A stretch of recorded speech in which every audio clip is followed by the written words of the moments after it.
get started. Our agenda today is to go over the latest EVV compliance updates and DHS requirements, a lot of the common EVV issues and how to resolve them, how to make sure your EVV integrated and enrollment reminders, and the best practices to improve your EVV compliance.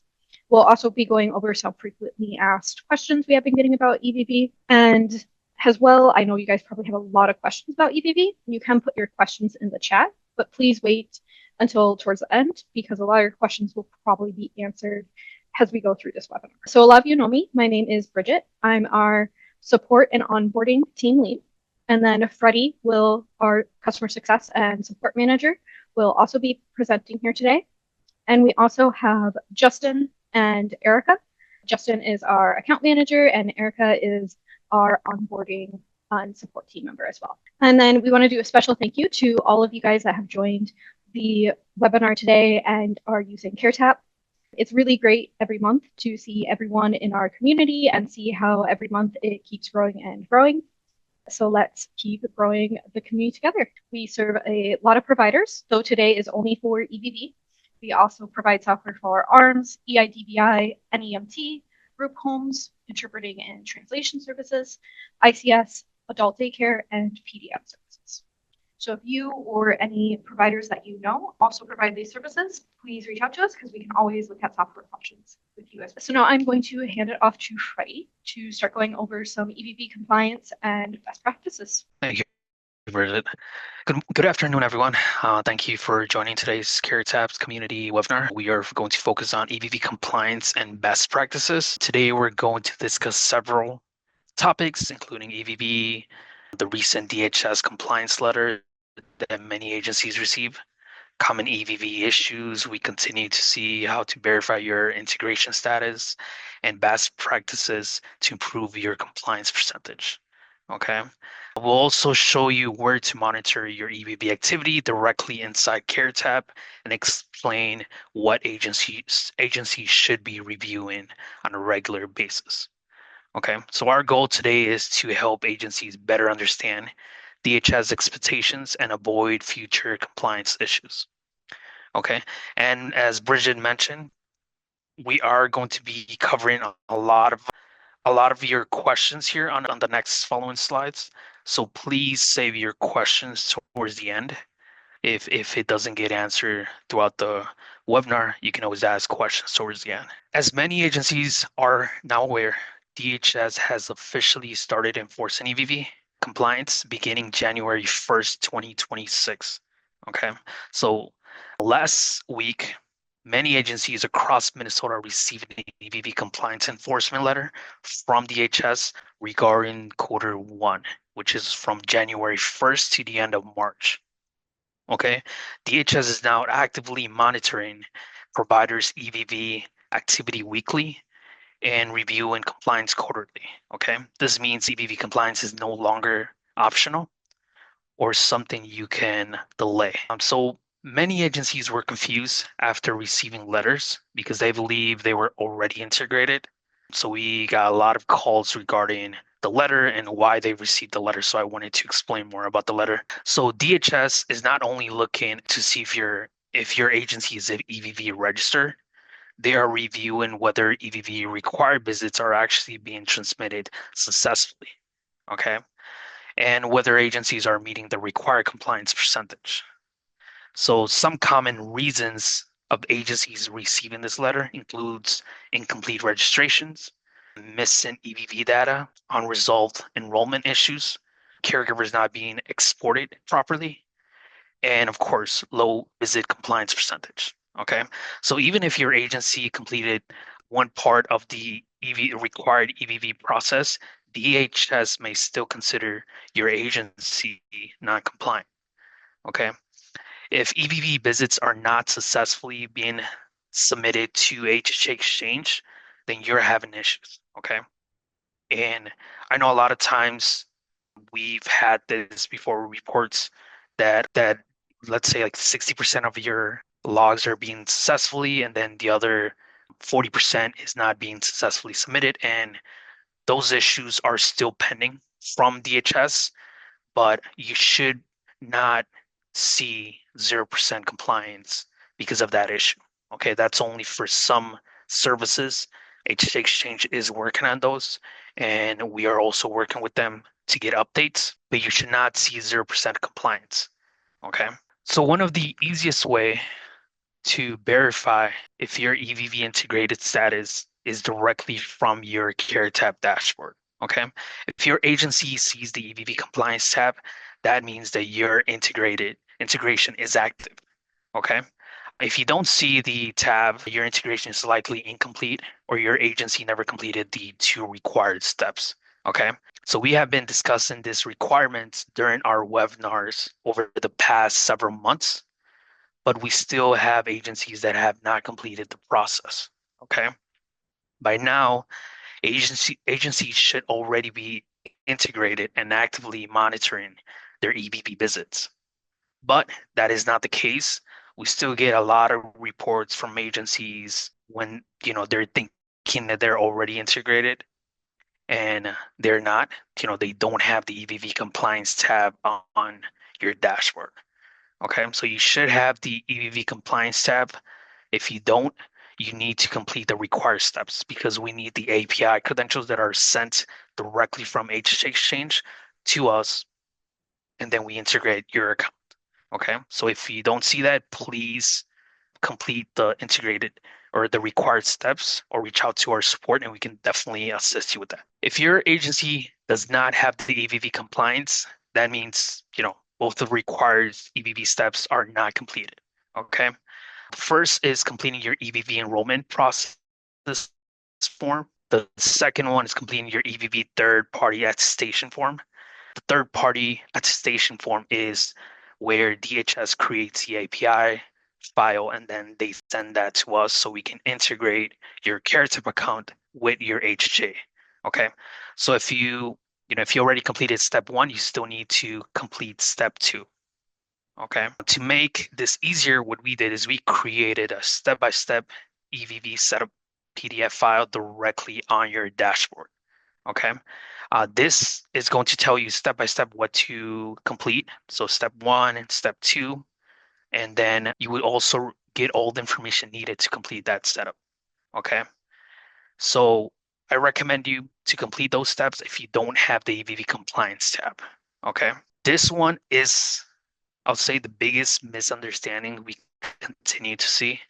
Even after your agency becomes integrated, the work is not finished. Okay, agencies are still responsible to support it properly to your HJ account. Okay, and you also have to verify that each visit is successfully getting submitted to HJ Exchange. Okay, so after you see the EVV compliance tab does not mean that your account is already in compliant, and everything is working properly. Okay, no, so that's only the first step.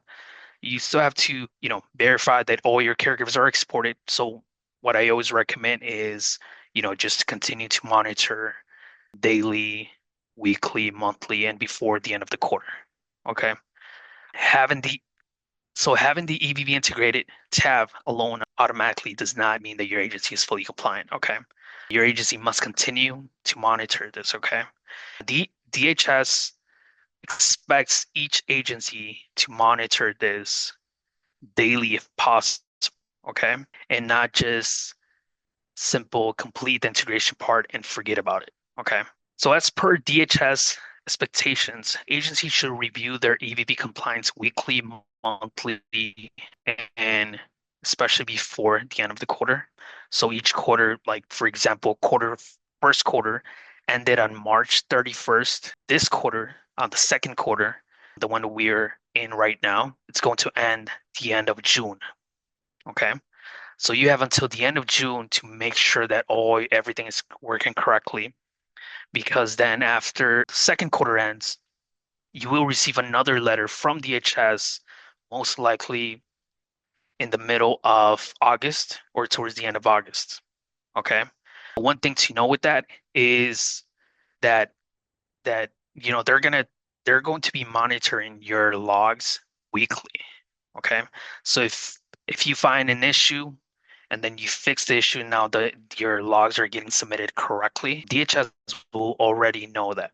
So there's no need for you to contact DHS or us or DHS to tell us that it's now being successfully submitted. They will already know that. Okay.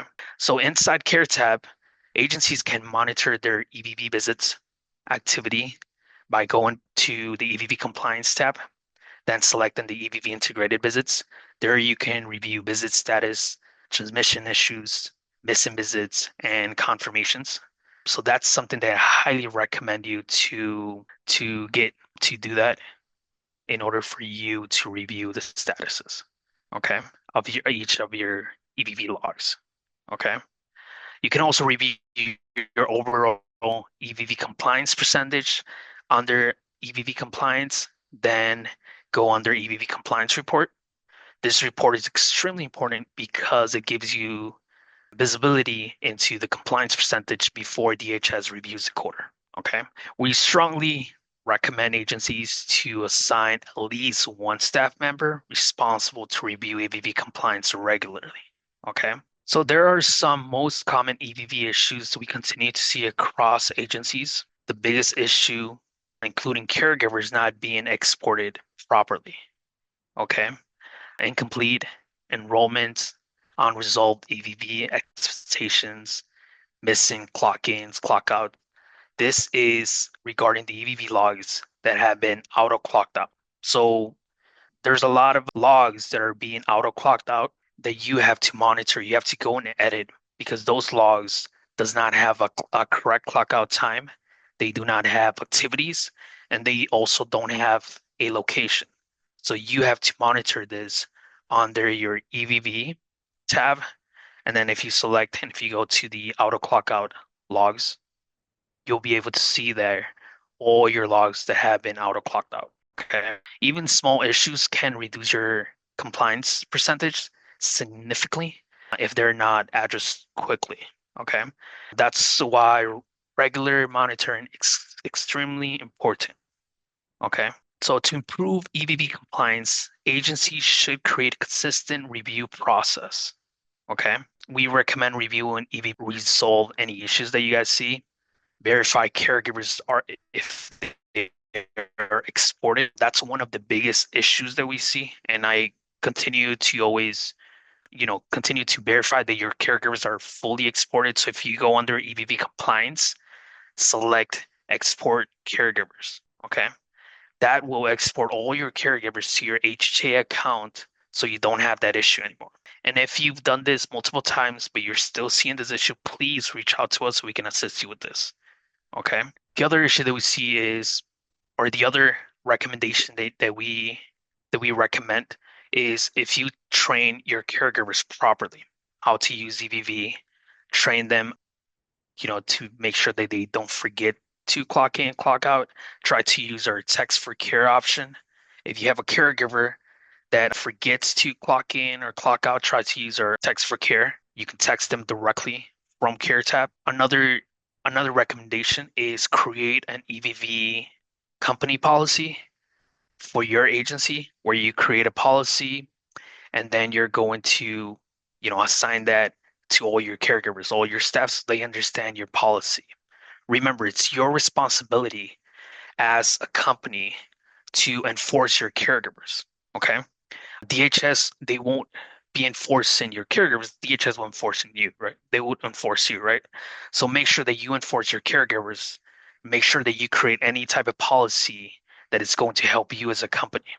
Okay. One of the best things an agency can do is assign one person internally to monitor EVV compliance. Okay.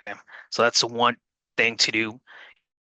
I always recommend to everyone I was create a company policy. That's most that you can do. DHS is not a requirement from DHS, but DHS also recommends that to help your agency. Okay. But yeah, it's your responsibility as a company to enforce each staff. Okay. And now that EVV is mandatory, you're not going to have staff telling you that they're going to quit and go to a different agency because in Minnesota, it's a requirement for each agency to enforce EVV. If your agency needs assistance, compliance, integration, caregivers export, or troubleshooting, we highly recommend you to schedule a one-on-one meeting with our team. The scheduling link is available directly on your dashboard under the support tab. Okay. And then our team is also there sharing that link here. So schedule one-on-one and we're going to help you and see what the issue is. Okay.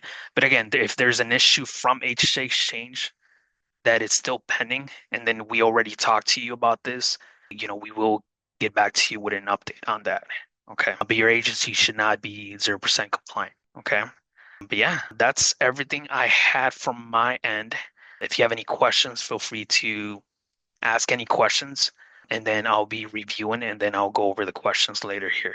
Okay. All right. So with what Freddie was talking about, you can always reach out to us for help with EVV support using our EVV support link. But if you guys also have issues or questions, you can always call us at our phone line. And this applies for any questions, even those not related to EVV. And you can also use our live chat option. And you can also always book a support session under our support tab as well. And then another thing to mention is that we have a referral program exclusive for Caretap users. So as a Caretap user, if you refer another agency, you will get a $200 per referral. There's no cap on this. So every agency that you refer that signs up with us, you will get $200. We will email this referral form to you. This is also on your Caretap dashboard as well on the right. And then if you also give us a review, we'll be putting some links in the chat. You can also receive a $25 gift card. This is especially for if you think that we're doing a really great job with Caretap and you'd just like to show your appreciation. And then we are going to have another webinar in June of 2026. And remember, this whole meeting is recorded, so we will be sending this recording to all of you along with the referral links, referral form, and the review links as well.